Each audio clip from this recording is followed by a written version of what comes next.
aujourd'hui pour la deuxième partie des swatchs de mes palettes Sleek. Donc si vous avez loupé la première, je vous mets un lien dans la barre d'information. Ça commence très bien cette vidéo, je la sens très très bien.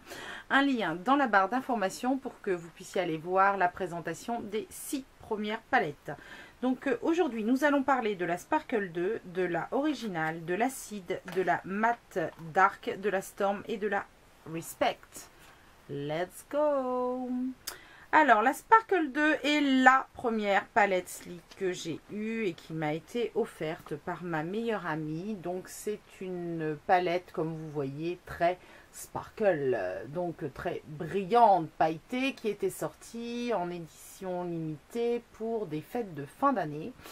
Alors effectivement, c'est pas la plus facile à porter chez Sleek, puisqu'en dehors des festivités diverses et variées, je me vois mal à l'utiliser tous les jours.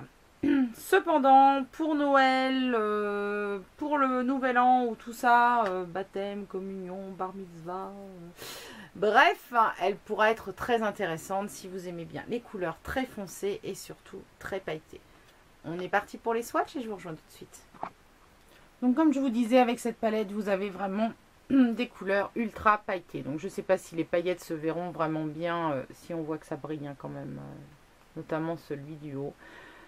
Donc on aura un bronze, un vert assez mat, c'est le plus mat de la palette je pense, un prune clair, un marron très joli avec des reflets, un vert sapin et un prune foncé. Alors lui ultra pailleté, on voit les palettes quand je bouge un peu ma main, comme ça on voit les palettes, les paillettes quand je bouge un peu ma main.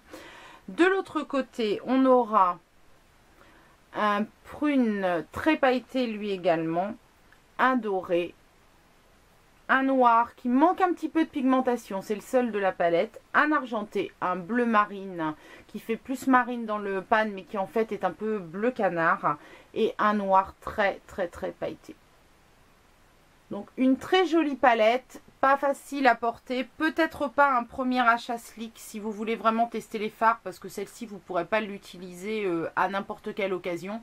Mais si vous aimez vraiment vous maquiller avec ce genre de fard pour les fêtes, je peux vous la conseiller parce que rapport qualité-prix, elle est comme toutes les autres, absolument parfaite. La palette suivante est un grand classique à avoir, je pense. Une parfaite pour commencer, comme la Oso Special, c'est la Original, puisqu'elle contient vraiment un panel de couleurs très intéressant. On y trouvera des dorés, des verts, des marrons, des roses, du bleu, du violet, un or, enfin voilà. On a un panel de couleurs très étendu qui permet vraiment de faire plein de choses, du plus discret au plus flashy ou foncé avec cette palette. Donc je vous fais les swatchs. Dans cette palette, on a vraiment deux univers. On a une première ligne avec des couleurs assez basiques et assez claires. À part, bon, les trois dernières, vous pouvez me dire, ils sont foncés. Non, elles sont quand même assez claires. Pas en manque de pigmentation, bien évidemment, comme toutes les palettes Sleek, elles sont parfaitement pigmentées. Mais elles sont assez douces pour être portées très facilement. Sur la deuxième ligne, vous avez des couleurs beaucoup plus prononcées, beaucoup plus flashy, beaucoup plus présentes, qui peuvent être utilisées soit pour des maquillages plus colorés, ou alors en association avec la première ligne pour des touches de couleurs, des ras de cils, des choses comme ça, pour twister un petit peu les coloris champagne et clair qu'on a là. Voilà, une très jolie palette qui offre vraiment beaucoup de possibilités. Un must-have encore chez Sleek.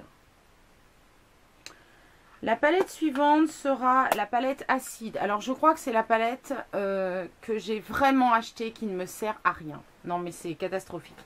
C'est-à-dire que voilà, quand on est collectionneur, que ce soit de teintes, de fèves, j'en passe et des meilleurs, donc de palettes, on achète même si on n'est pas spécialement emballé, à condition bien évidemment que le prix ne soit pas prohibitif. Le fait est que les prix des Sleek sont toujours les mêmes, c'est-à-dire 9,99 €, que ce soit édition permanente ou édition limitée d'ailleurs. Donc forcément, voilà. Alors, il y a eu un gros coup d'achat quand j'ai commencé à devenir addict, mais maintenant, comme ils en sortent régulièrement, je pense maximum 4 par an. Bon, ça va, quoi, hein, ça me fait pour 4 palettes une Urban Decay, quoi. Et l'acide, je ne l'avais pas. J'ai longuement hésité à la prendre. Je me suis dit, qu'est-ce que je fais? Je la prends pas, j'en sais rien. Puis bon, voilà, je les ai toutes, je les collectionne après. Mais c'est vraiment... Enfin, ça va pas, quoi. Je sais pas quoi faire avec. J'ai essayé, j'y arrive pas. Je sais pas quoi faire avec. Alors, il y a Jenny, ma copine blogueuse ultra douée qui fait des merveilles avec cette palette. Et moi, j'y arrive pas. Voilà. Bon, bah, c'est comme ça. Hein. Je vous montre quand même les swatchs parce que vous pouvez peut-être me donner des idées de ce que je peux faire avec ces couleurs. Je pense qu'en plus cette palette sera franchement la moins intéressante de celle que je pourrais vous présenter au niveau swatch, étant donné qu'elle comporte des couleurs fluo. Comme je me suis engagée entre guillemets à ne pas poser de base ou à ne pas utiliser les fards mouillés, je les ai posées telles quelles. À savoir que les fluos en fard, c'est comme les fluos en vernis à ongles, sans base blanche, c'est pas pareil. Donc, je ne sais même pas ce que vous allez pouvoir voir là-dessus. Alors, on a un rose qui est magnifique, un blanc qui se voit carrément pas, comme ça, laissez tomber. On a le jaune fluo, le orange fluo et 2 très beaux bleus. De l'autre côté, on aura un rose inexistant là sur ma main, un vert kaki, un rose fluo, un vert fluo, un gris argent très joli et un noir. Le problème avec cette palette, c'est que quand je l'ouvre, je bloque sur les fluos et j'arrive pas à passer au-dessus parce qu'il y a quand même de très jolies couleurs. Les 2 bleus sont magnifiques. Ce rose-là, avec des reflets, est absolument sublime. Le gris aussi. Mais je sais pas, dès que je l'ouvre et que je vois les fluos, je bug et j'arrive pas à aller au-dessus de mon blocage. Donc peut-être qu'un jour, j'arriverai à faire quelque chose avec elle. Ensuite, on va passer à une palette de mat. Alors, les palettes de mat, j'hésitais à les prendre. Je me suis dit, est-ce que ça va me servir à quelque chose? Les fards mat sont pas les fards que je préfère. J'aime, alors si, pour le blend, pour le sous le sourcil ou des choses comme ça. Moi, j'aime pas les maquillages complètement irisés. Mais un maquillage complètement mat, j'ai encore du mal à maîtriser le truc. Et puis bon, de fil en aiguille, je les ai pris et j'en suis ravie parce que finalement, la pigmentation est au rendez-vous. Elles sont magnifiques. Donc j'ai pris les deux, la claire et la foncée. Aujourd'hui, je vais vous présenter la foncée. Dans cette palette de mat, Slick nous propose des couleurs vraiment ultra pigmentées, majoritairement foncées, même si on constate qu'il y a quand même 3 couleurs qui sont claires. Donc ces deux-ci et celle-là. Bon, il y en a quelques-unes qui ne sont pas non plus très foncées, mais notamment ces deux-ci sont vraiment très claires. Ce qui permet d'utiliser quand même cette palette pour faire un maquillage sans avoir besoin d'autre chose. Donc sur la première ligne, on aura un blanc, un beige, un noir, un violet, un bleu et un vert, bleu-vert un peu, turquoise. La pigmentation est vraiment très bonne pour des fards mat. Et sur la deuxième ligne, on aura un vert, un prune, un marron. Donc celui-ci est de la couleur de ma peau, donc il ne donnera rien. Un brique et un gris. Donc franchement, une bonne surprise pour une palette que je croyais ne pas utiliser et qui me sert plutôt pas mal. Notamment pour faire les fameux maquillages style pin-up années 50 qui sont majoritairement mat. On unifie les paupières avec un fard couleur peau et on fait juste le creux avec une déclinaison de marron tout travaillé. Je trouve que cette palette là est vraiment idéale pour ce genre de maquillage là. Ensuite, l'avant-dernière palette sera la Storm. La Storm est également une de mes palettes favorites chez Slick. Elle comprend des tons neutres, mais pas les mêmes que la Oso Special qui est plutôt dans les roses. Celle-ci est plutôt dans les gris, marron, vert. Donc encore une très bonne palette, un basique de chez Slick. En première ligne, on retrouvera des fards plutôt clairs et ultra lumineux. Comme vous pouvez le voir ici. On a un rose champagne très lumineux. Un blanc cassé très lumineux. Un beige assez soutenu. qui se voit quand même un petit peu sur ma peau, qui lui est mat. Un doré, un rosé et un prune. Comme vous pouvez le voir, ils sont très très irisés.